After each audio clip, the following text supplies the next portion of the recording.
여러분 안녕하셨습니까? 양영태 TV의 양영태입니다. 오늘은 2025년 4월 12일이 되겠습니다.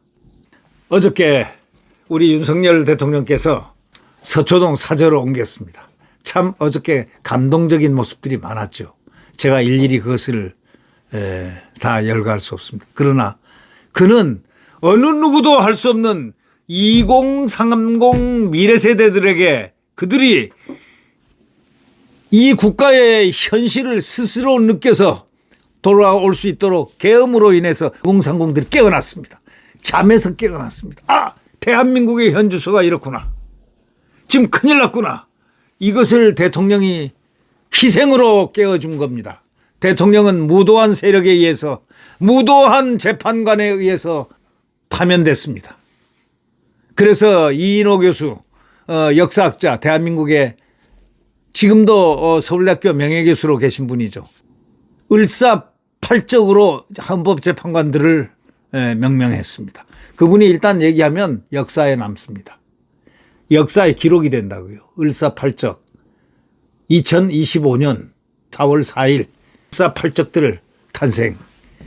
문영배가 맨 앞에 있고 쫙 문영배, 정계선, 정병미, 이미선, 김형두, 김형두, 정형식, 조한창, 쫙 이 사람들이 우리 대통령 5천만이 뽑은 대통령을 갖다가 일거에 공정치 못한 절차를, 법 절차를 밟고 공정치 못한 정치적 중립을 하질 못하면서 그대로 파면을 시켰습니다. 우리는 피눈물이 나왔습니다. 법조계도 난리가 났습니다. 이런 것은 없다. 헌법학계의 태도인 허영 교수는 이거 안 돼.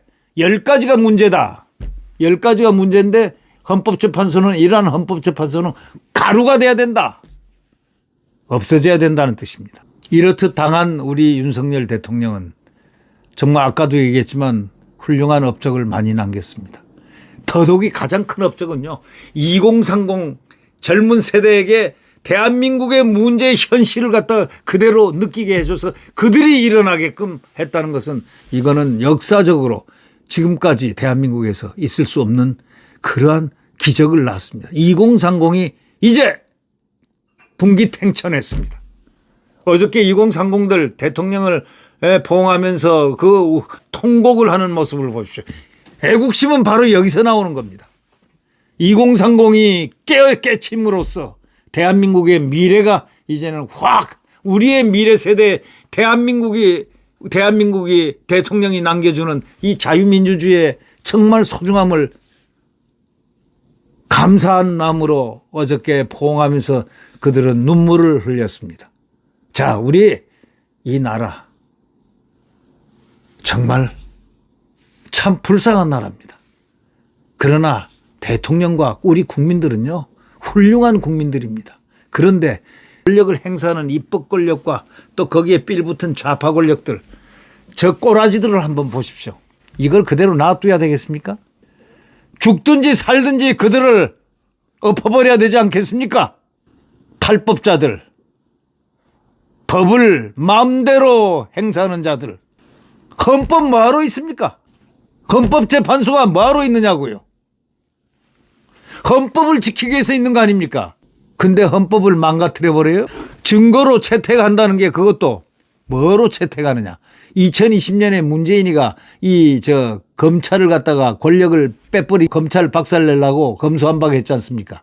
이 좌파들이 이 검수한박하기 위해서 형사소송법을 개정을 했는데 뭘 개정했느냐.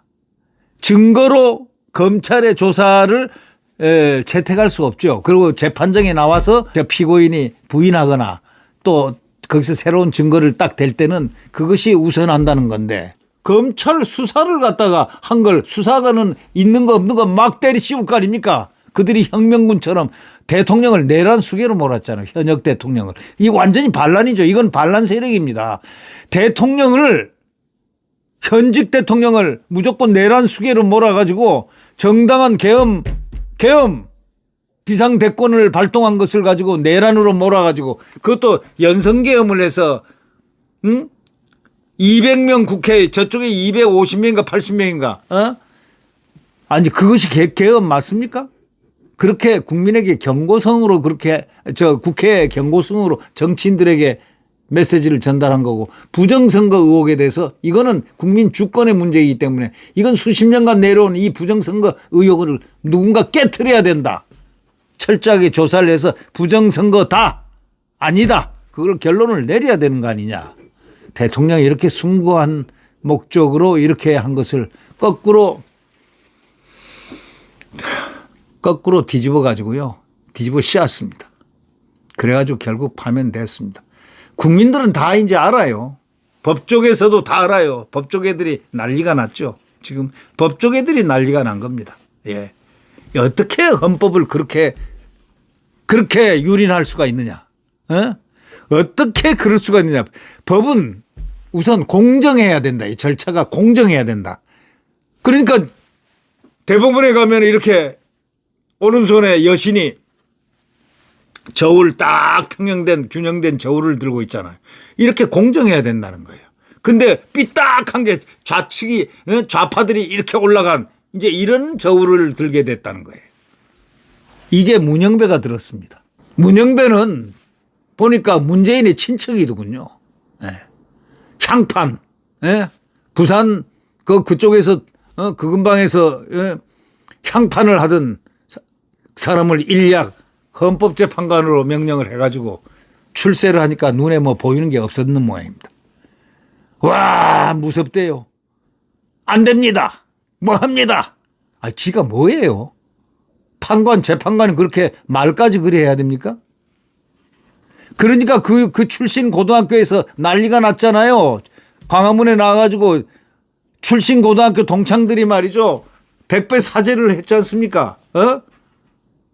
집회에 나와가지고 단상에 올라가가지고 몇십 명이서 대표들이 다시는 대하고등학교에 이런 사람이 안 나오도록 하겠다고 국민들한테 사과하고 엎드려 절했지 않습니까?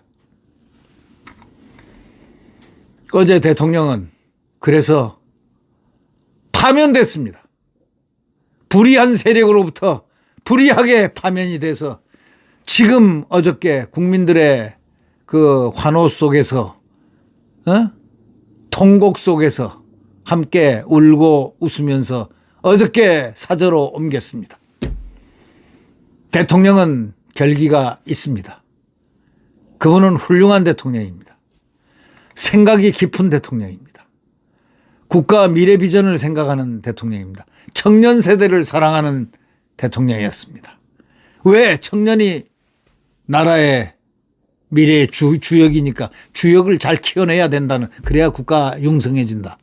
그건 당연한 거 아니겠습니까? 어저께 윤 전 대통령 부부는 관저를 떠나기 전에 정진석 비서실장, 신원식 국가안보실장, 성태윤 정책실장을 비롯해서 수석급 참모진들과 20여 분 동안 별도로 인사를 나눴습니다.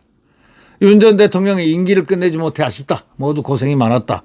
많이 미안하고 그동안 감사했다라고 말을 했습니다. 이에 정 실장은 강건하시길 기원합니다. 이렇게 답변했습니다. 대통령실 직원 200여 명도 각각 연차 등 휴가를 내고 관저 앞을 찾아 대통령 부부를 환송했습니다.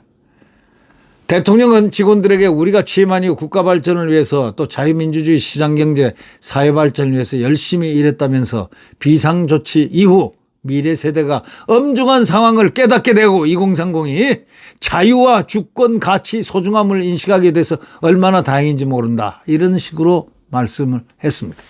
그러면서 일부 직원들이 눈물을 흘리자 이런 얘기를 했습니다.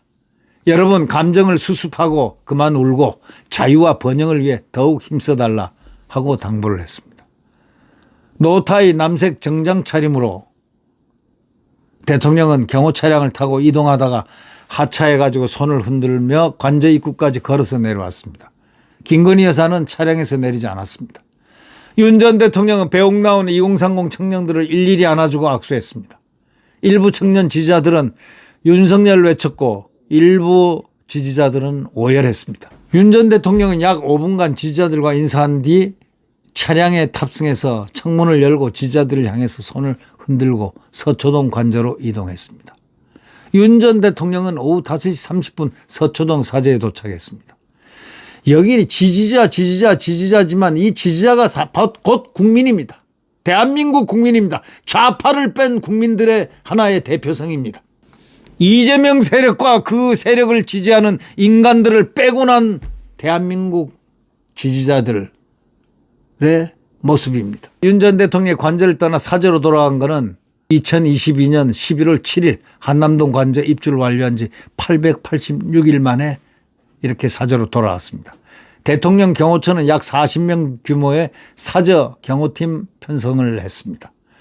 윤 전 대통령은 변호인단을 통해서 이제 저는 대한민국 국민의 한 사람으로 돌아갑니다.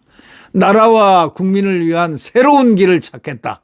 나라와 국민을 위한 새로운 길을 찾겠다. 이렇게 말했습니다. 국민 여러분과 제가 함께 꿈꿨던 자유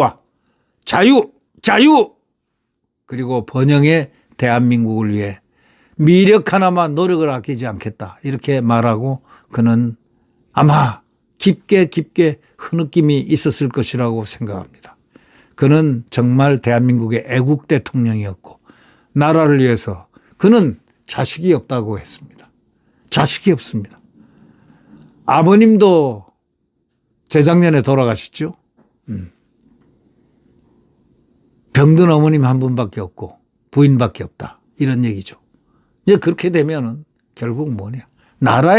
그래서 나라에 헌신을 했다는 그런 뜻입니다. 대통령은 오로지 국민과 나라에 헌신을 했습니다. 그 빛이 아주 영롱하게 오랫동안 비춰질 것이라 확신합니다.